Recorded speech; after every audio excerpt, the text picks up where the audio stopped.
আজকে দুপুরের কত মেনু হয়ে গেছে দেখো। ট্যাংরা মাছ দিয়ে ওলকপি দিয়ে ঝোল, মাছের তেল দিয়ে এটা হয়েছে, আর এখানে পালং শাক হয়েছে মাছের মাথা দিয়ে, চুনো মাছ, পেঁয়াজকালি ভুলে যাই, মাথায় থাকে না, আর রুই মাছ দিয়ে হবে। দেখো লাল লাল করে আলুটা ভেজে নিলাম, মশলাটা দেবো, পাতলা করে মাছের ঝোল করবো,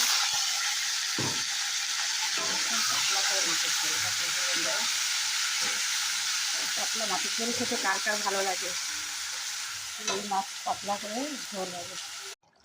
দেখো ফাইনালি মাছের ঝোলটা আমার হয়ে গেল, এবার নামিয়ে দেবো। এরকম পাতলাই থাকবে, পাতলা ঝোলটা খেতে ভালো লাগে আমার কাছে।